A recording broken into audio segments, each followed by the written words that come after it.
Assalamualaikum warahmatullahi wabarakatuh. Halo semuanya. Perkenalkan, nama saya Januari Aulia Haris dengan NPM 2024-14-502. Perkenalkan, nama saya Misha Dwi Agustin dengan NPM 2024-14-500-216. Kami akan menjelaskan tentang keberagaman makhluk hidup. Berikut penjelasannya. Keragaman makhluk hidup. Ada 3 penjelasan materi.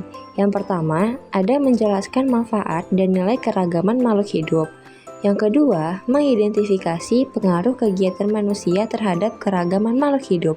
Dan yang ketiga, ada studi kasus dan berikan contohnya. Penjelasan materi yang pertama, keragaman makhluk hidup. Keanekaragaman hayati atau biodiversitas menunjukkan sejumlah variasi yang ada pada makhluk hidup, baik variasi gen, jenis, dan ekosistem yang ada di suatu lingkungan tertentu. Keanekaragaman hayati yang ada di bumi kita ini merupakan hasil proses evolusi yang sangat lama, sehingga melahirkan bermacam-macam makhluk hidup. Selanjutnya, ada manfaat keragaman makhluk hidup. Yang pertama, sumber daya alam adalah keragaman makhluk hidup yang menyediakan sumber daya alam yang sangat penting seperti makanan, obat-obatan, dan bahan baku industri. Yang kedua, pengaturan ekosistem adalah keberagaman makhluk hidup membantu mengatur ekosistem dan menjaga keseimbangannya. Contohnya, membuang sampah pada tempatnya, menjaga flora dan fauna, dan bercocok tanam. Yang ketiga, ada pengembangan ilmu pengetahuan. Keragaman makhluk hidup menyediakan banyak peluang untuk pengembangan ilmu pengetahuan, seperti biologi, ekologi, dan kedokteran. Yang keempat, ada pengembangan ekonomi. Adalah keragaman makhluk hidup dapat menjadi sumber pendapat dan pengembangan ekonomi seperti pariwisata, perikanan, dan pertanian. Selanjutnya, pengurangan risiko bencana. Keragaman makhluk hidup dapat membantu mengurangi risiko bencana seperti banjir bandang, tanah longsor, dan kekeringan. Ada seperti contoh pada gambar. Yang pertama adalah melakukan reboisasi. Yang kedua, menjaga kebersihan seperti membuang sampah pada tempatnya. Lalu yang ketiga adalah membangun rehabilitas irigasi. Materi selanjutnya ada nilai keragaman makhluk hidup. Yang pertama, nilai ekologis. Di dalam nilai ekologis ada yang pertama, mengatur ekosistem, yang kedua, mengatur populasi, yang ketiga, pengembangan ekosistem. Apa sih itu mengatur ekosistem? Adalah keragaman makhluk hidup membantu mengatur ekosistem dan menjaga keseimbangan alam.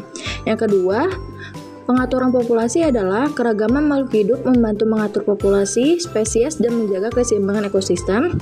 Yang ketiga, ada pengembangan ekosistem adalah keragaman makhluk hidup membantu mengembangkan ekosistem dan meningkatkan kemampuan ekosistem untuk menghadapi perubahan lingkungan. Yang kedua, nilai ekonomis. Nilai ekonomis dibagi menjadi 3. Yang pertama, ada sumber daya alam. Yang kedua, pariwisata. Dan yang ketiga, pengembangan industri. Untuk sumber daya alam, keragaman makhluk hidup menyediakan sumber daya alam yang sangat penting seperti makanan, obat-obatan, dan bahan baku industri. Lalu, pariwisata, keragaman makhluk hidup dapat menjadi daya tarik pariwisata dan meningkatkan pendapatan masyarakat lokal. Yang ketiga, pengembangan industri merupakan keragaman makhluk hidup dapat menjadi sumber inspirasi untuk pengembangan industri seperti industri farmasi dan industri makanan. Yang ketiga, nilai sosial dan budaya. Di dalam nilai sosial dan budaya, ada nilai spiritual, nilai budaya, dan pengembangan komunitas. Nilai spiritual adalah keragaman makhluk hidup memiliki nilai spiritual yang sangat tinggi seperti kepercayaan dan tradisi masyarakat lokal. Nilai budaya adalah keragaman makhluk hidup memiliki nilai budaya yang sangat tinggi seperti tradisi dan adat istiadat masyarakat lokal.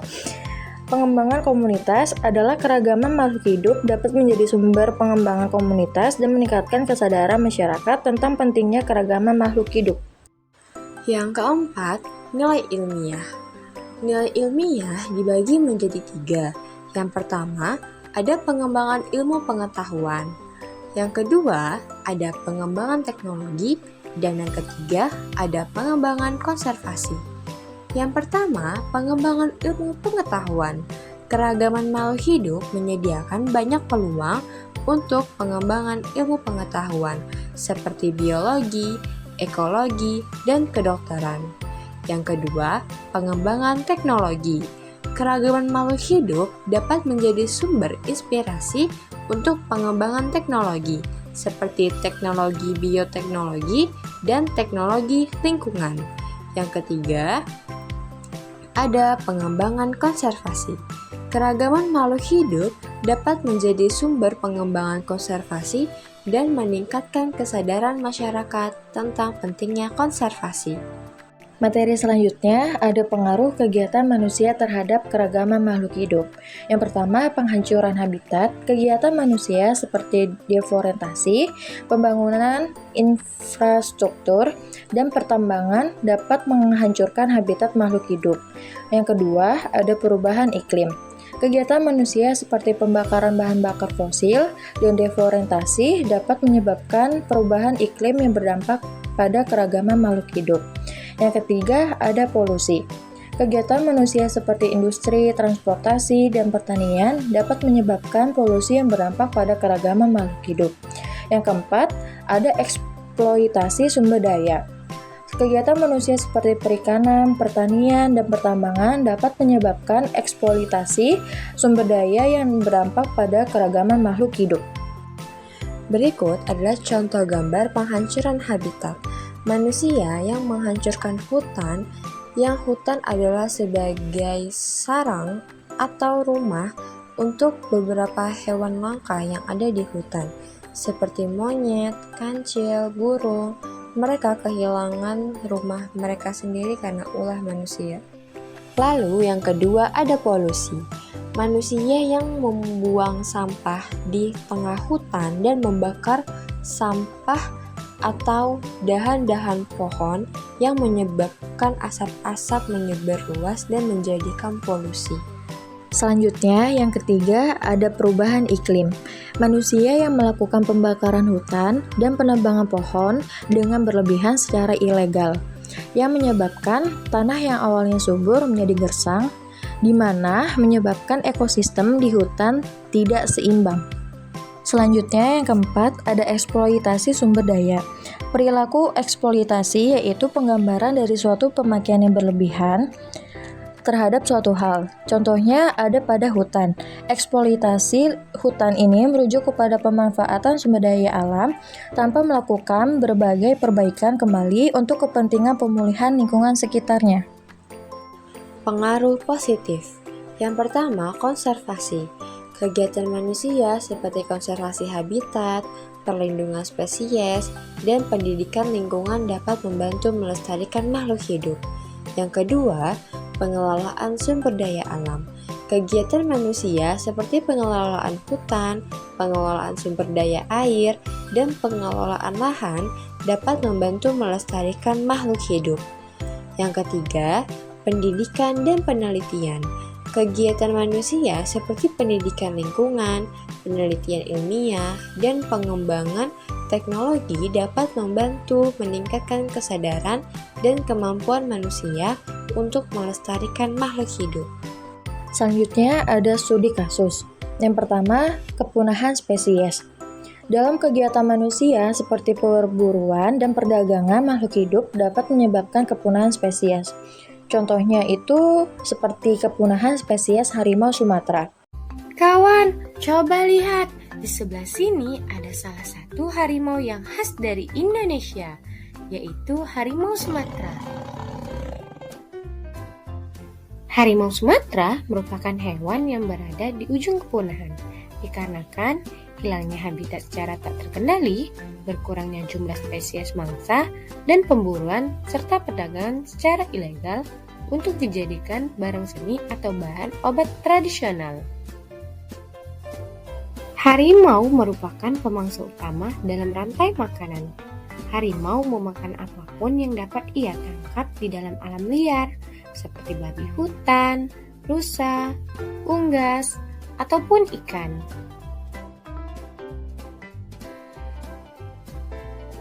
Jika dibandingkan dengan harimau lainnya, harimau Sumatera memiliki tubuh yang lebih kecil dibandingkan dengan harimau lainnya. Walaupun tubuh harimau Sumatera ini lebih kecil, ia memiliki banyak kelebihan loh. Contohnya, penglihatan tajam bahkan lebih tajam dari manusia pada saat malam hari.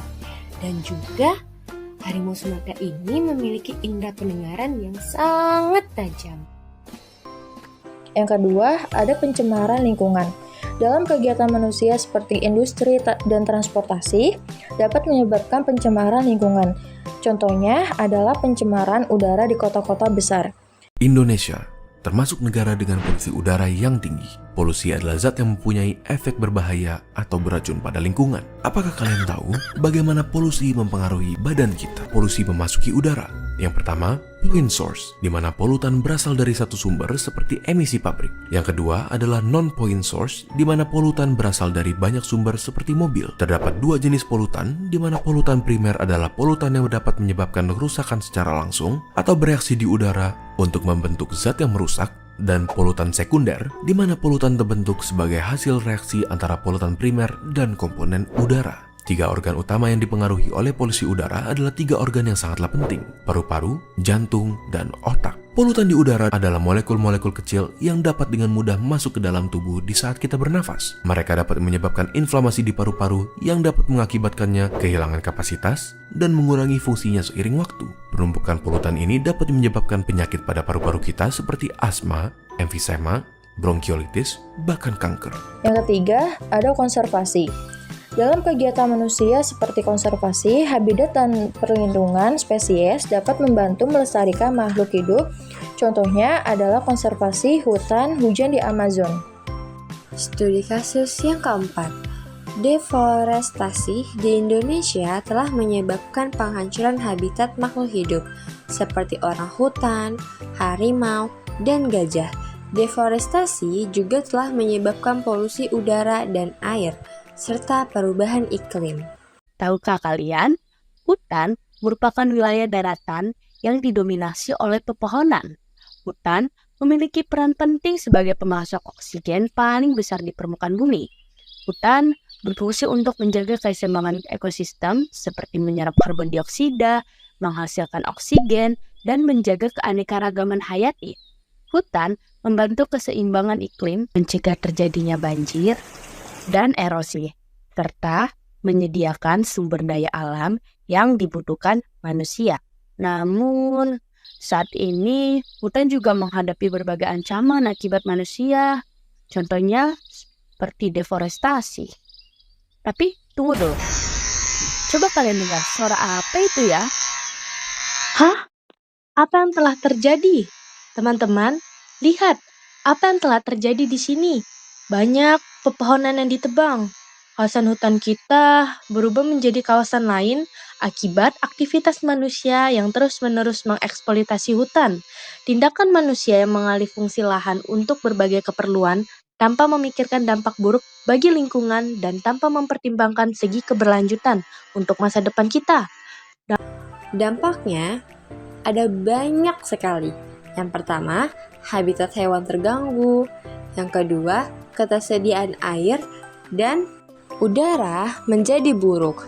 Yang ketiga, keragaman hewan dan tumbuhan menurun. Lalu yang keempat, kehilangan sumber daya alam. Solusi untuk studi kasus ini adalah: yang pertama, pengelolaan hutan berkelanjutan. Yang kedua, perlindungan habitat makhluk hidup. Yang ketiga, pengurangan polusi udara dan air. Lalu yang keempat, pengembangan energi terbarukan. Kesimpulannya adalah keragaman makhluk hidup memiliki banyak manfaat dan nilai, seperti sumber daya alam, pengaturan ekosistem, pengembangan ilmu pengetahuan, dan pengembangan ekonomi. Kegiatan manusia dapat memiliki pengaruh signifikan terhadap keragaman makhluk hidup, seperti penghancuran habitat, polusi, perubahan iklim, dan eksploitasi sumber daya. Sekian penjelasan materi dari kelompok kami dengan judul Keragaman Makhluk Hidup. Wassalamualaikum warahmatullahi wabarakatuh.